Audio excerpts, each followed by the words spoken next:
right when my family moved to Park City, Utah. Literally within the first month or two, went to a grocery store, heard a woman screaming, and she was looking down at a man. And in that exact moment in time, I hadn't realized it, but he had been shot. Our next guest has spent the last decade turning the true crime genre on its head. She once volunteered at Sundance, which inspired her to make her own documentaries. She's now developing a feature that refuses to glorify a serial killer. Instead, she amplifies the voices of victims and families. She's a freelance producer for networks like Max, Investigation, Discovery, Oxygen, ABC and CBS. Yet she still finds time to host a weekly podcast that discusses ethical and emotional complexities of true crime storytelling. She even partnered with NASA Plus with the Sundance Institute to create a festival panel about asteroid defense. A certified sexual assault advocate and a fierce voice for trauma survivors. Please welcome to the show, Celine Beth Olsen. Thank you. What a kind introduction. Thank you so much for summarizing that. Oh, That's fantastic. absolute pleasure. It's a long introduction. You've been doing heaps. Yeah. And there's still one major thing in there too that I just recently have done. So, yeah, I'm happy to dig in wherever you'd like to start. Oh, let's start. So whereabouts in the world are you today? Where are we finding you? I am in the state of Utah in the United States, Okay. which it's a wild time right now, to say the least. Wow. And it's a Thursday night over there? It's a Thursday night, yes. Uh-huh. What does Celine do on a Thursday night? What's your typical Oh, Thursday night? Do you kick back, relax with a movie? Are you out partying? Are you preparing for the Friday party? no, those days are over. I've got a 2-year-old toddler that my husband and I are chasing all the time. So when I am not doing all the heavy work, I am mom and I love every single minute of it. So usually, yeah, my nights are getting my kiddo down, and then I like to sink into either a really great scripted television series. Right now, we're watching 6 Feet Under.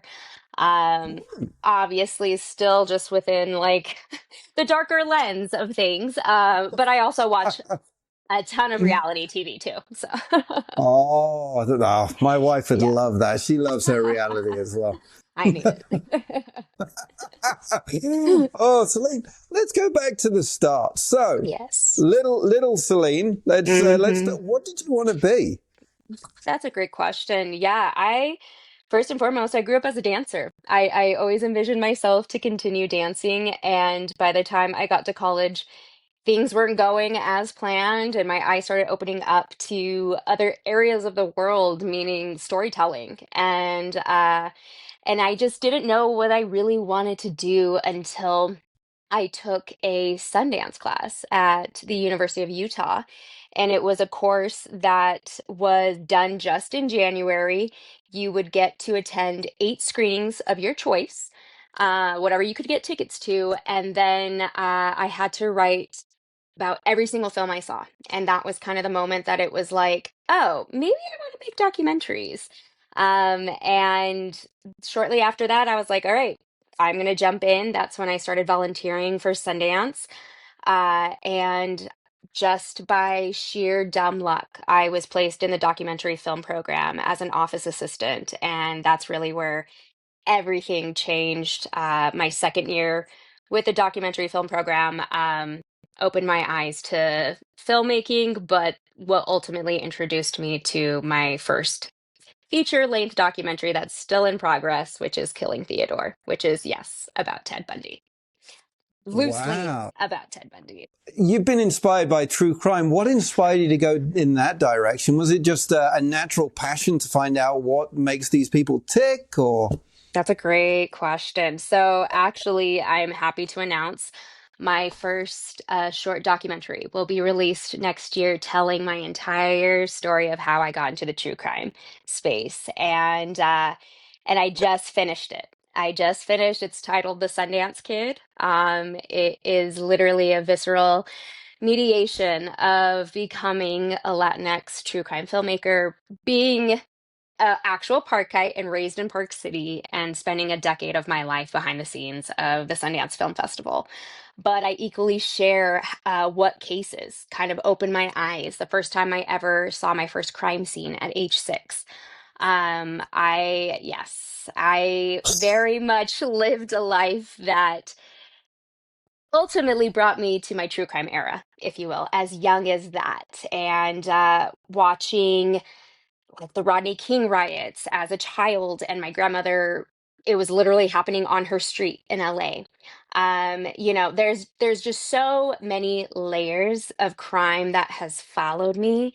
And naturally, I moved into this space when it came to storytelling, and the rest is history. But I'm very excited to share with the world exactly how I got here and how true crime has kind of shaped my whole entire existence, if you will. You, at the age of 6, you've got to expand on that, Celine. I honestly, everyone's going to have to wait for the documentary, and Yeah. we'll put details of that. But what the hell? Yeah, yeah. It was right when my family moved to Park City, Utah. Literally within the first month or two, went to a grocery store, heard a woman screaming, and she was looking down at a man. And in that exact moment in time, I hadn't realized it, but he had been shot. Um, and and I think rationalizing that in my head was very difficult, but I would eventually find myself starting to explore these themes and wanting to understand what was going on in the world. So I started watching America's Most Wanted, Unsolved Mysteries, and started digging into that as young as 6, 7 years of age. And then, full circle moment, I even got to work on In Pursuit with John Walsh later in my career. And so, again, it's just serendipitous, if you will, like in the weirdest way possible. But yeah, so really, it's kind of when it really kicked into full drive is when I had that moment. Your teachers and your parents must have been curious and worried about you to have such an interest in that kind of true crime. Nobody knew. Nobody Oh, knew. I hid it. So I used to, I mean, I was a sneaky kid. I would put on my cartoons, and then when the adults would go bye-bye, I would flip it to those shows. And then when they would walk back, I would flip it back to the cartoons. So they had no idea I was actually digesting this information and holding it in for years and years and years. And it wasn't until honestly in the I would say probably 2012, 2013 was when I finally started realizing maybe I do have some type of interest in crime. And I think that was kind of the aha moment, and watching how it's evolved, especially over the years, how prevalent true crime actually is around the world. It's not even, just here in America. It really is international now. but the fascinating thing for me is to have such an interest in true crime, and Hmm. then you navigate to true crime storytelling rather Hmm. than police or law or something such as. Was there ever a draw to go down that path and try and solve it rather than tell the story of it? Never. Never, never, never, never, never. No, I would say because I have worked so heavily with law enforcement, from US Marshals to FBI, understanding what their jobs really entail, and understanding how much of your life you have to dedicate to that, while also trying to rationalize in your brain what you're looking at and trying to understand how people can go down this pathway, which has ultimately led me to my new career path, and which is a certified mental health coordinator, which is on the likes of like an intimacy coordinator that we are starting to learn about in the entertainment industry. And this is something that's so new and fresh. But what I've realized in storytelling, especially in true crime, how much secondhand trauma and vicarious trauma I have put on myself over the years. So, this new role and position, I not only support the participants in a documentary, but I'm also supporting creatives and directors and producers and crew, because our brains are not trained to, digest this information. And so, however I can do that and show support and trauma informed care, that's really where I'm at today and really advocating for safer practices when it comes to true crime storytelling or any type of storytelling involving trauma. Yeah, yeah, absolutely right. Because if you think back to the years of film and television that we've done, people are asked to depict some quite horrific scenes. I mean, outside Yes. of horror movies, like Yes. for someone to sit there and say, this is how someone killed someone and this is what you want me to portray and how you want to do it, Yep. that's disturbing on a whole Yes. new level. And then to Yes. walk away from that to go, all right, well, it's Wednesday, I better do the groceries. That's how there's no disassociation with it at all. It's Mm-mm. going to stay with you. So, Mm-hmm. and it's only Mm-hmm. discovered now that this is something we need to start working on. Yeah, absolutely. And you're right. You are exactly right. And when we're working with something like trauma, especially for actors who are depicting really severe, intense characters, their body doesn't necessarily know it's fake.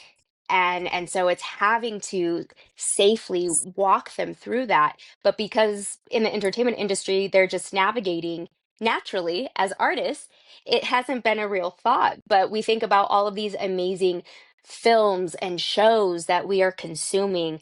But at the end of the day, what it really comes back to is how is it impacting not only the actors, but the people who may have had similar lived experiences? All those types of considerations and really coming from it in a really trauma informed fashion is something that I really hope just becomes a trend. And so I'm very excited to be a part of this coalition under the Association of Mental Health Coordinators, and it is global. My fellow cohort members, we are all around the globe, and it's really phenomenal to see the work that we are doing, and it's already being implemented. So even like as recent as The Last of Us, they used a mental health coordinator, Yellow Jackets, and so it really is starting. We're starting very small, Yeah. but we're hoping to expand over time. Hmm. Well, I'm gonna put all of the details right here, right now, so people can see Yes. that. But you've got me immediately thinking Hannibal, Dexter, Yes. Yes. all of those styles. They're immediately Jack the Ripper. The amount of Hmm. variations I've seen on what that man did over the years, especially within the Yes. UK, Yes. horrific. Yeah. But yeah, people are just working through and live it, and then moving on to the next To project the next straight project. after. Bingo. Bingo. Yep. Wow. And is Exactly. anyone going back to help the people who never had this? So, Yeah, that's a great question. I don't know. Like, it's really interesting because I think it's still such a, it kind of feels like sometimes people hear the term mental health coordinator and they might think that's a mental health police officer, just like intimacy coordinating, where people are like, oh, well, you want to tone down sex scenes. Not necessarily, not even at all. It's to support the vision of the yeah. directors, of the project, of the writers. And same thing here. But I think, like I said, in this industry, we've been operating so much without any type of support or trauma informed care or anything like that. So it is kind of going backwards a little bit to explain to people the why. But because my job is can be crafted in the way that supports this project, it's really a matter of meeting people where they're at currently and just advocating for stronger practices. But there's a lot of education that I need to provide to directors, producers. I mean, everybody in the room can be impacted by the storytelling. And I've seen it firsthand. And I've seen that by producing so many different types of series on all of these networks or streamers, and identifying that even within my producing teams or my crew members, we are experiencing that secondhand trauma and we haven't been able to have the language or understanding of what kind of support, what that would even look like. And so getting to be a part of this movement, if you will, is such an honor and such a privilege.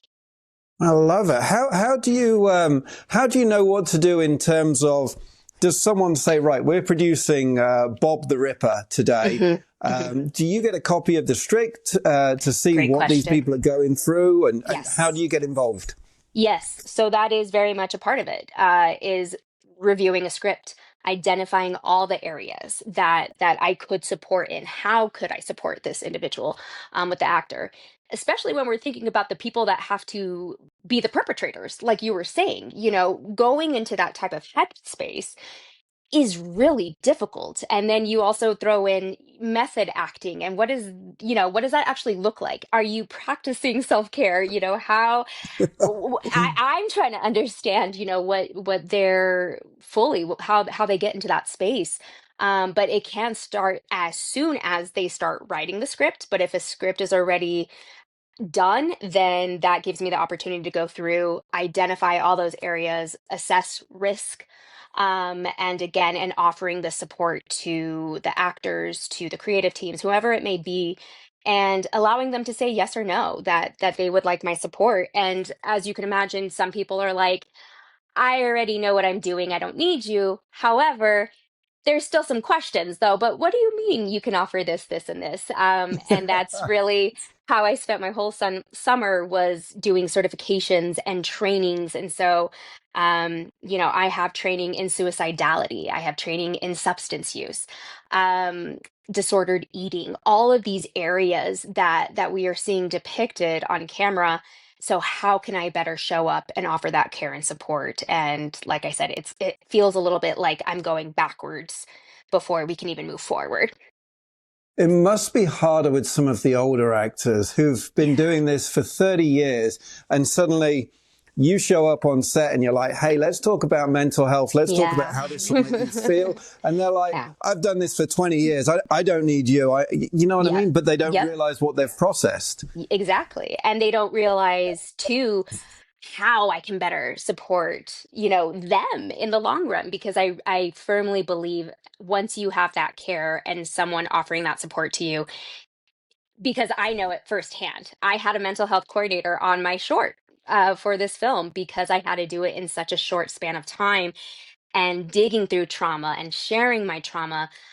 It was very important for me to understand on this side as a director myself. So, how that impacted me, and now being able to verbalize back to the directors that I get to work with now and say, this is how it did help me. Here's what I can offer to you. So, it really was a great duality to experience that. Is there another level on this which goes back to the authors who create the stories? Because Mm. they conjure up these stories from wherever within their mind, whether it's own personal things that have happened or whether it's just Mhm. creative nature. But does anyone then read the story and say, hey, Sue, we need to have a chat about this? Like, where did this come from? Yeah. It can be a part of the writing process, and that's another element, right? And I actually just met with my first author earlier this week to have that discussion. And even though, again, that's kind of a new space per se, it's still important to understand how the writer or writers get that all combined together. Is it lived experience? Is it what they've observed in the news? So however they're compiling these ideas, yeah, I really hope it comes to a point where they see the need and care, where I can equally support them to be able to navigate that, and then offer such incredible, amazing scripts. And you also do a true crime podcast as well, I believe. Yeah, yes. So, yeah, woof. I do have another podcast. Yes. So, True Crime in Hollywood, a personal tale, which I've done 2 seasons of. And there are 44 episodes that I was able to compile in under a year. And I'm currently taking a little break, just so that I can get up to date with all of everything else that I'm doing. But it was important for me to be able to share with my audience, what this work actually means. And I interview not only creatives, producers, or crew who, help craft these amazing series and everything that we watch, but on the other hand, I also interview trauma survivors who are featured in podcasts or in documentaries, and they share their experience. Because I think it's important too that we understand that true crime is, in fact, lived experiences. And being able to provide context to people to understand what that actually means to participate in something as big as a documentary. And because documentary film has become so more prevalent, I would say, in the last 5 years, especially in true crime. It's really important to understand what that actually means when we're talking about consent. how much of their story is actually provided. Were they re-traumatized? If they were, how did they get through it? Having these really hard conversations, but doing it with a lot of intention and care, and again, and giving that feedback back to one, just people who consume it, but also the entertainment industry to understand where we can show up and do better. Wow, that's impressive. It must be hard Thank you. it must be hard for these people to talk, but it must be hard for you to work out. I mean, for me doing this show, it's pretty easy. My questions, I can go in a pretty straight line and Yeah. I won't offend, upset or do anything. But once you're doing that with victims, survivors, Hmm. it Hmm. must be really hard to know where the line is to be able to get them to either open up or to tell their journey in the way that it should be, rather than an emotional journey which you can't understand, if that makes sense. Absolutely. Yeah. And a lot of that comes from my own lived experience, being able to break my silence internationally with Rolling Stone magazine twice. That is kind of the beautiful nature of my relationships with trauma survivors, is that I'm one myself. So I speak their language. I've gone through what they've gone through in some capacity. And being able to find that foundation together, and then we do pre-interviews and we collaborate and we talk about what is it that you want to amplify. How can we curate this to make sure people understand what you're saying? And I'm a firm believer in collaboration because that allows consent and giving them autonomy to tell their stories and represent them the way that they would like to, rather than crafting it to fit a narrative, or story beats when it comes to, television or film, even for that matter. But truly, from super high profile cases that we've all heard about to the ones that we have not heard about, giving that wide range of opportunity to so many different people. And even the trauma survivors that have reached out since I've taken my hiatus is astronomical and very prevalent to today. And so I'm very excited when I do get to return back to the podcast and now amplify this next group of individuals, because they are definitely coming out and they can see the benefit of the work that I'm trying to put out there for people to fully understand and humanize this genre that's so popular. What would you say is the most, to you, the biggest, best, or most intriguing true crime story you've ever heard or had told to you? Wow. Oh my gosh. There are so many. Um, I think I'm gonna go with Sherry Papini. Sherry Papini was the woman who went missing in California, and she returned 28 days later. It was during Thanksgiving, and there was recently an HBO documentary that amplified her story. And I have been in contact with Sherry over the last few months, and now being certified in trauma informed, specialties, and understanding how this all looks, on top of understanding abuse and all the gray areas that come within it. I have to say Sherry is probably the most eye-opening to understand really how media crafts the narrative. Media allows us to not have any type of critical thinking and taking what they put out there as truth. And when we don't know the full complexities of these cases, and that goes across the board for every single case that I've ever looked at, it is not just a crafted little morsel. There are so many layers. I mean, I have had case file boxes in the 900s of documentation, and like I said, when it comes to real life cases, it is formulated in a short form format, but in reality, what it is, and we're talking about trauma and all of, like I said, the gray areas, if you will, and fully understanding what happened. um it's a lot more nuanced than people actually think, so I would have to go with Sherry. Wow. Do you ever get interested in cold cases and just think, oh, maybe I'll throw my hand at that? Cold cases, yes. I have uplifted quite a bit of cold cases. Um, but for me, they they're so complex. There's a dear friend of mine, Bill Thomas, is an individual who's been in the media for decades at this point for his sister and her partner who were unalived. Um, and and this is a case that has been ongoing for decades and again could be attributed to a serial killer.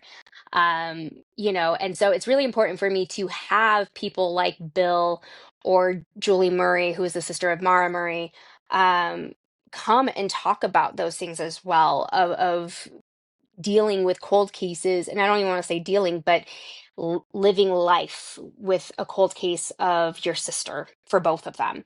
Um, it's really, really hard and it's so difficult, but I applaud creators like Sarah Kalin, um, and who has done Why Can't We Talk About Amanda's Mom? She has the Misty Copsey case right now on her podcast with ID.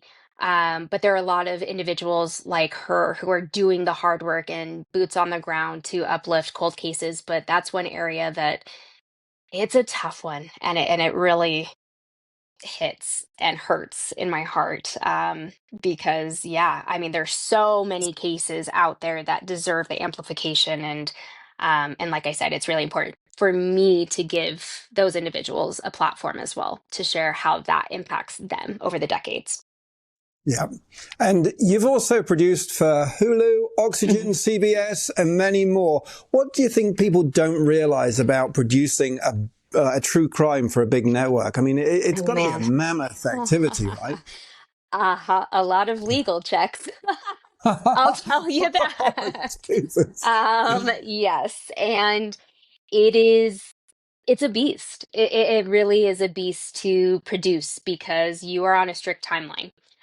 Whereas with independent film, I can take my time. I can do that however I need to. But when, they green light a documentary series and it's boots on the ground, I mean, they have a schedule, right? You've got to be out filming by this month, and we need the deliverables by this month.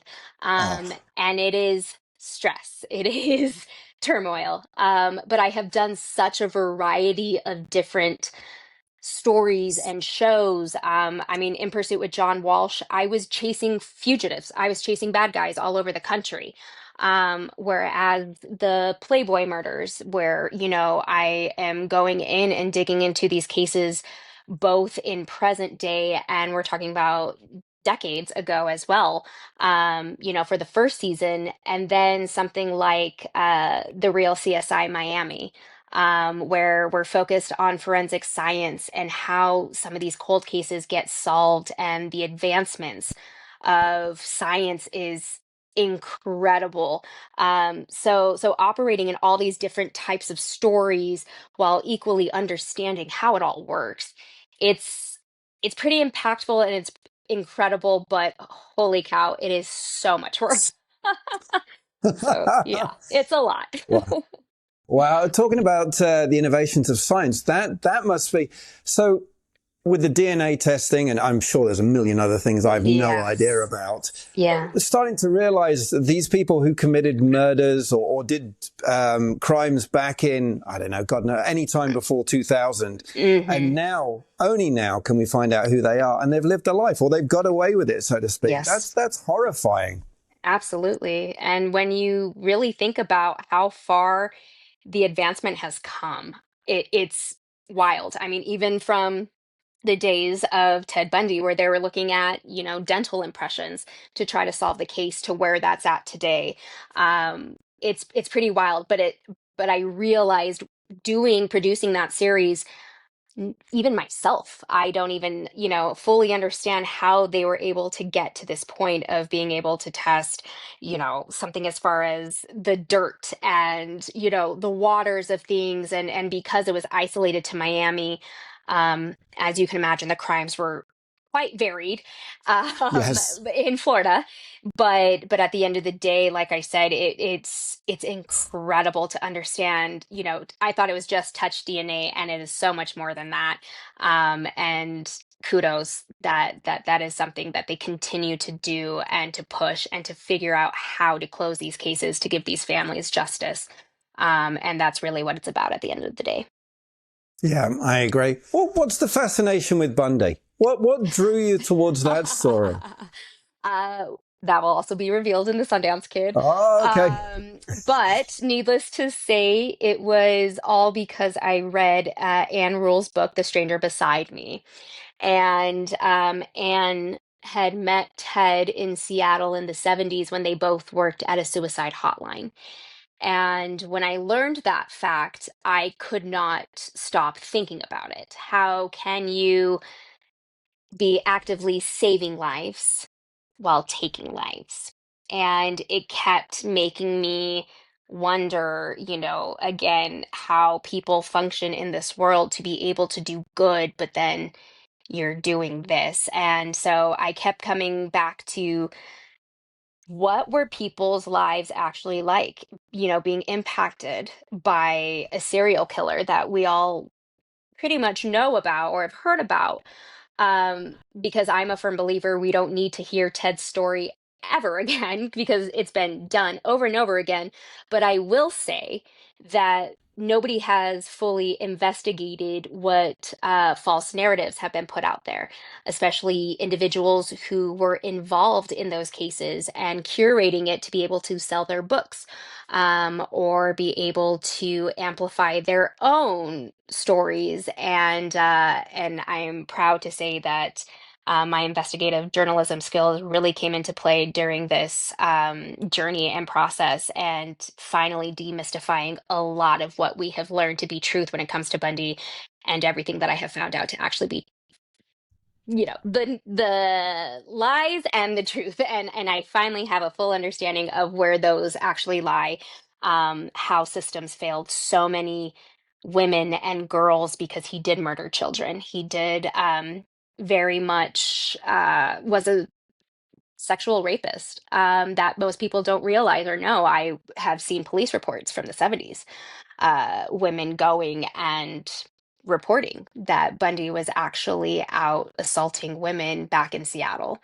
So, to understand kind of the systemic failures in our country here in America, and finally unveiling that, and really understanding how the system was really benefiting him. And in the long run, it cost so many lives and so much trauma for so many people and the people that I sat down and interviewed. So I'm very excited to bring a completely different perspective. A lot of people think they know what this project is and they have no idea what's coming. Um, because, like I said, I firmly believe that The Sundance Kid is the prologue to my Bundy doc, and I'm very excited for people to understand a little bit of the why, but the full understanding of the why and of Ted Bundy and how it all came to be will ultimately be revealed in the feature length film. I am looking forward to that. I really am. Thank you. I always find it interesting when serial killers go dormant, and I only know this from TV. I'll be quite honest. I've got no experience whatsoever, but they're prolific in the years of X, Y, and Z, and then they go Hmm. dormant because they have a family or they get Yes. married, and I'm like, how does that suddenly change in someone's head from whatever power game or like insightfulness made them do that to suddenly say, well, I'm all right now. I'm just going to go down here. Right. Yeah. And I honestly, doing this project and meeting so many different people from different phases of his life, I had people who loved him, who shared really beautiful memories with Ted. And as you can imagine, it was a little hard for me to reconcile that they're sharing these really beautiful stories with me, but I know what's going on over here. And again, and it's the complexities, understanding that everything is not black or white, understanding how he was able to use his power, his ability to kind of be a shapeshifter, and then ultimately also spending about a year with his personal belongings, is something that I have opened up about over the years. And I was, in my very early novice days, I was offered a box of his personal belongings that somebody had collected after he was extradited to Colorado for the murders there. And they said, I don't know if this would be of benefit to you for research. And I saw every version of Bundy in that box, from unsent letters to poems to short stories, even down to stalking notes. And, I would do things very differently today than I did 8 years ago when I started the project. But I never knew how close I could get to a serial killer and see kind of to understand a little bit of what was going on in their brain. And even when they were trying to create art, if you will, and trying to interpret that for the world is a Wow. big responsibility for me. And did you have, I mean, we talked about mental health earlier, but did you have the right mental health support at that time to know, to go through and say what you're dealing with, how to interpret it and how to separate from it when you come out? Yeah. Yeah, that's the message in The Sundance Kid, is ultimately what that did to my mental health, how it impacted me, how I was living with secondhand and vicarious trauma. All of that is explained in this film. And I think for true crime lovers on top of creatives, it will really resonate to them, because as much as people really like to glorify and, ask me a million questions about my job and my career path, um, it has taken a big toll on my mental health, and thank goodness for therapy and EMDR. And no, I did not have the support, and it definitely finally came to a breaking point to when I realized this work actually is traumatizing me, and to be in such a dark space in the universe, if you will. Yeah, not having that support was really difficult, but I'm happy to share that I will be utilizing two mental health coordinators upon returning back to finish this. Because the need is vast, as much as, I'm sharing with these actors who have been doing this for years. That's why it was important for me to step into mental health coordinator role, because I see the benefit, and now I understand what I actually need to be able to complete this project. And thankfully, I was smart enough to pause and stop so that I could properly process. And I'm still actively processing the trauma that I had initially inherited during those first 2.5 years of traveling all over the country, and listening to all these different stories, because it does come up. It does come up. And it's, even whether you realize it or not, it's there. Wow. It reminds me, so back in the 90s, I worked for a call center in the UK, and the call center Mm, was the emergency services. So you'd take the call for police, ambulance, or fire, and then reroute it through to wherever it needed to go. And you'd have to listen to the call to make sure it didn't connect. yes. And in the mornings would be cot deaths and hangings. And Yeah. then, midday would be any form of work injury. And then in the evening, mass fights, victims, whatever crimes you can imagine. Yeah. And back in the 90s, working through that, the only support and the only thing we were told was, if you have a bad call, go and have a cigarette and then come back afterwards. And Yeah. that was all we had. And you've just made me think of it. There was absolutely nothing for us to say, what you've just heard, you need to process. It was just take 5, you'll be fine. And it's the Amazing. same thing in the entertainment industry, right? And that's what I had to learn was, oh, I'm jamming my brain like you.